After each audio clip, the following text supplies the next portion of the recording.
Oh hey, if you like cute decor and lying to your friends and family, you're gonna love today's episode.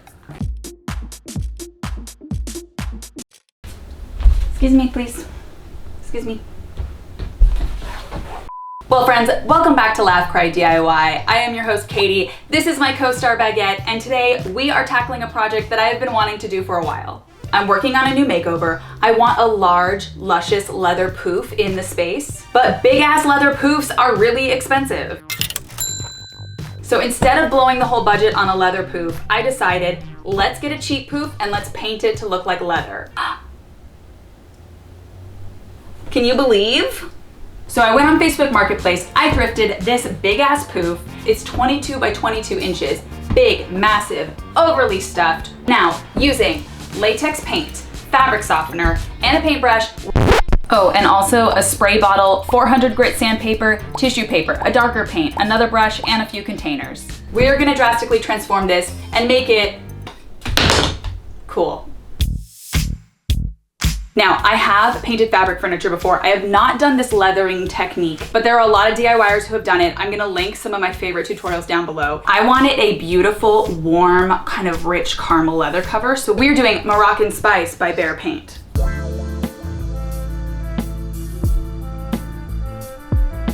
Now the thing about painting fabric is that we're not just painting a hard, thick coat of paint on top of it. You're basically wanting to concoct a dye. So there's a lot of different ratios. Some people do paint and water, some people do paint, water, and fabric softener. So I'm doing 2/3 paint and about 1/3 of fabric softener.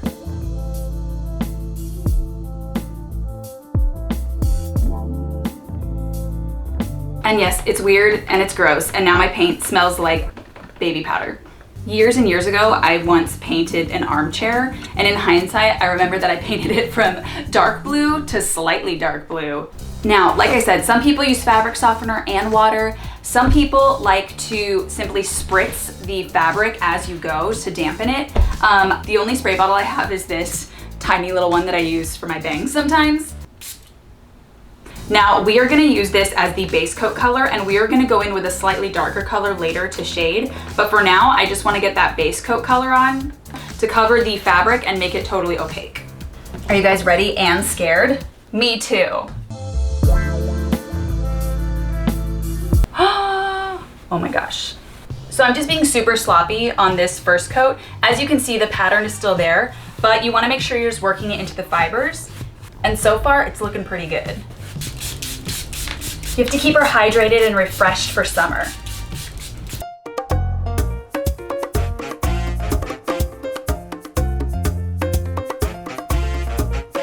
I feel like this looks like I color matched it to the cat. Hi, cutie. Nope. Now I did purposely get a satin paint so that as it dried, it would have a slight sheen the way that real leather would.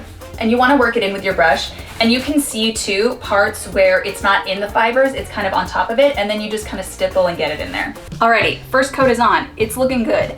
As you can see, the pattern is still peeking through. That's fine, that's okay. It'll get more opaque. So we're gonna let her dry a few hours and we will be back. Alrighty, we're back and dry. It's looking pretty good. It is kind of stiff, so I'm going back over with 500 grain sandpaper to literally just sand over and smooth it all out. And I'm gonna water down the paint a little bit more. But as long as you're sanding, it returns back to the kind of softer, smooth fabric, so you should be fine.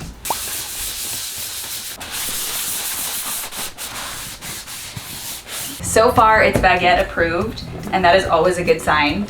So I'm just gonna add a little more fabric softener here. Just a little bit more, just to keep it nice and light. Excuse me, I'd like to paint now.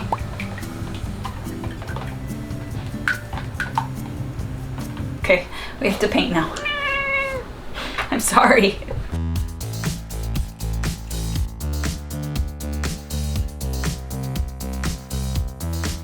Okay, coat 2 is on, and let's be real, I don't know how many coats this is gonna take. We'll find out. And we're back to sanding.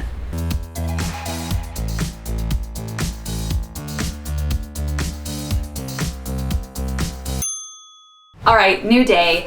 This is after 4 coats, and as you can see, it looks pretty good, but I want to add a slight little lived-in look to it. And now we're going to try something that is very edgy and very scary, and that is that we're going to distress it. I've never actually done this before, but if it doesn't work, that's fine. We will just paint back over it and sand it down. So what I have done is mixed a slightly darker color, very watered down. You're going to paint a coat over. You're gonna take tissue paper, all crumpled up, and you're gonna press it over what you just painted. Peel it up. It should leave some interesting coloration behind. Okay, so this color is way too light. I'm gonna mix a darker paint. And you just wanna go in small portions. Now, obviously, the darker the color, the more dramatic that is. I wanted it to be very subtle because I didn't want to deviate from the color it is too much. You're basically just adding bronzer and then blending it out. This looks a little wonky, but you can see some of that distressing and texture it's added. And this technique is a trick I've seen furniture restorers use on TikTok, so shout out to them. And we will be sanding as well, so it'll all blend in pretty nicely. And when you do something like this, there is always a moment where you wonder if I just ruined my piece. Okay, we're back to being dry, and I don't know if you guys can see some of the color variation. It worked well in some places, but I can also see where I missed it with like a brush stroke. So it's like distressed, and then there's a brush stroke right next to it.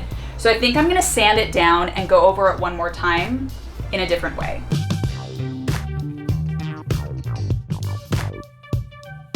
There's one more thing I wanna do to it to kind of make the distressing and stuff a little bit more subtle and to add a little more dimension to the piece. I'm gonna go over it with a very thin coat of the lighter color, and I'm gonna go around all the edges and I'm gonna shade in with the darker color. But I think that will give us a very smooth, finished look.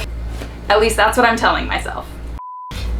You guys, my stupid card just freaking corrupted and deleted the last thing I just did, which is that I beautifully shaded this. Can you see? Ugh. Okay, here's a dramatic reenactment, okay? You need 2 separate brushes and you need 2 different colors. And what I did was I did the dark one around the edge, and then I did the light one in the middle, and I brought the light one up, and then I just lightly blended on that perimeter line.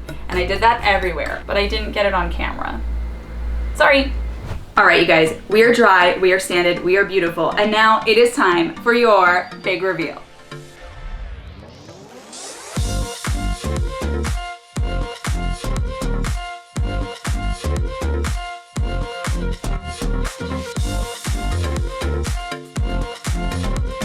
All right, you guys, that was today's episode. This is such a cool, fun hack. If you guys find a thrift store chair or something like that, it's a great way to elevate it a little bit. I'm so happy with how this turned out. Ultimately, it cost me $25 for the poof, and it cost me $10 for paint. So this was a $35 project, and we saved, I don't know, $150. So keep an eye out for this future makeover. And until next time, don't tell anyone our little secret.